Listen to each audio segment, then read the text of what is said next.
this way when the river is this way.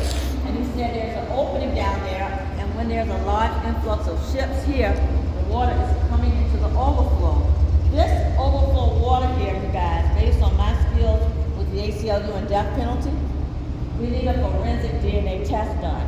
If we were to get a DNA test done of this water, because it's in and out, it's picking up the DNA of whoever was in here, and it can go back hundreds of years. And so this DNA can be tested to see if there are any tribes in here. It really can.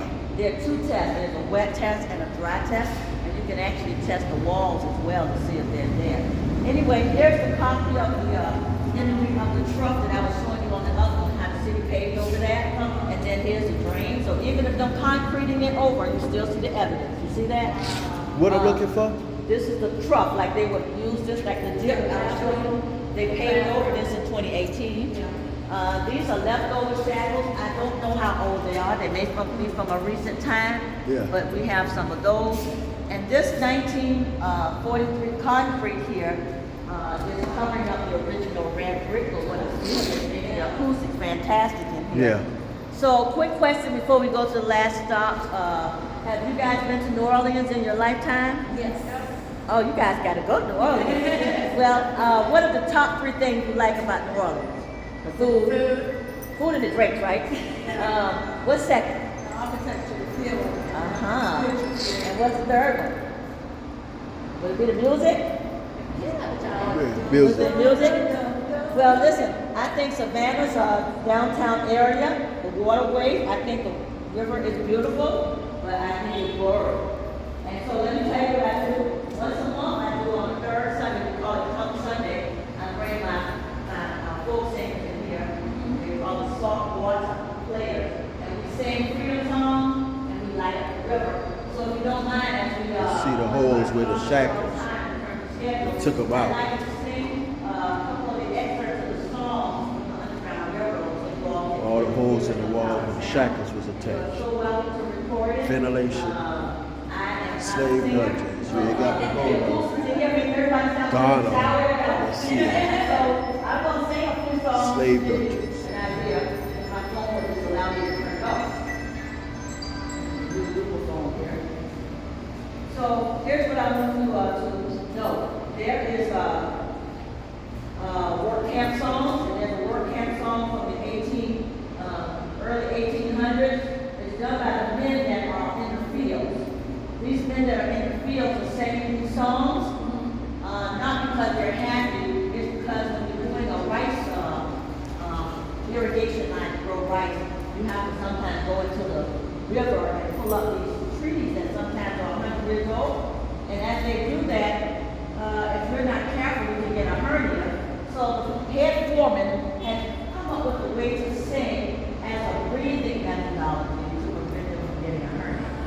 So if you look at the 1800s in on the west coast with the Chinese population working on a railroad line, they're singing and they're working. It's a breathing methodology. It comes from those original Sierra Leone tribes. Anyway, this song is called Be So Glad When the Sun Goes Down. And I'm not intentionally turning my back, but I want to get that acoustic for you. I be so glad when the sun goes down. I be so glad when the sun goes down. When the sun goes down. I be so glad when the sun goes down. I wanna lie down when the sun goes down. When the sun goes down. When the sun goes down. Lord have mercy. And then there's the Geese women from the Geese tribe. It's like you feel the ancestor spirit. I want you to know that the Geese tribe is from Liberia, and they're the ones that are from the Geechee tribe.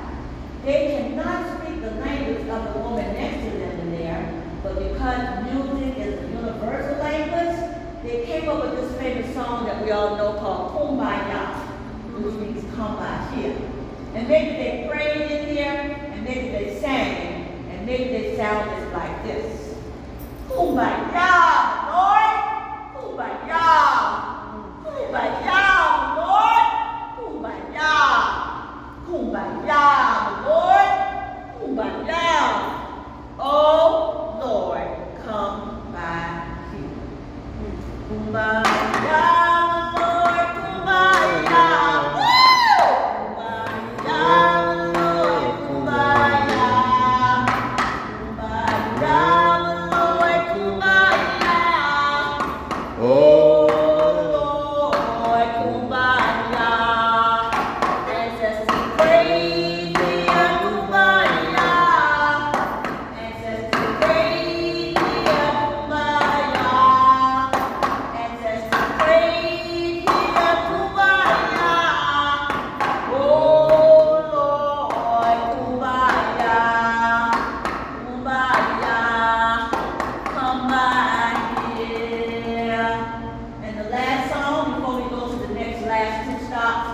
is the most famous song on the Underground Railroad. It has a story behind it that is a true story.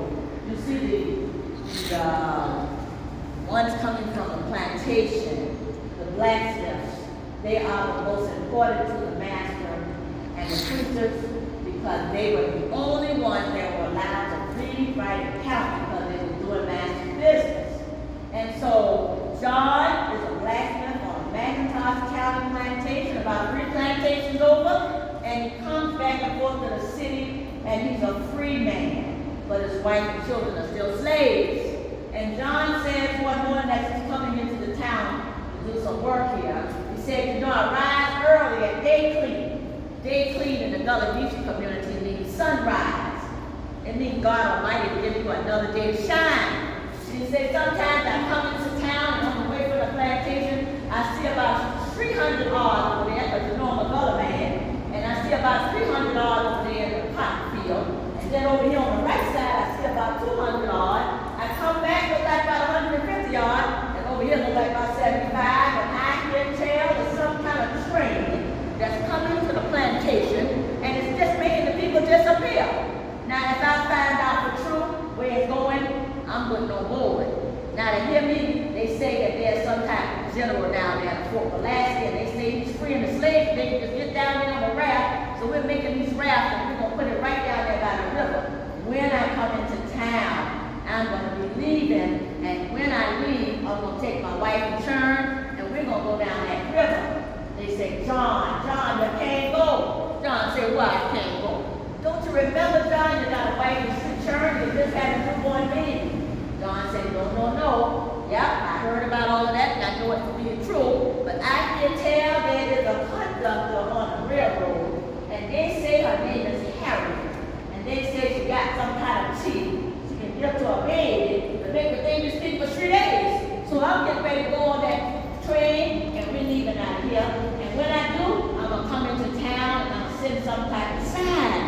And the sign he sent, Lord Mercy, was a beautiful plantation quilt. They brought that quilt into town, true story. Down there over at City Market, that was the wash house. The lady was selling vegetables and things. And they threw the plantation quilt over that wall. And everybody downtown was just complimenting it.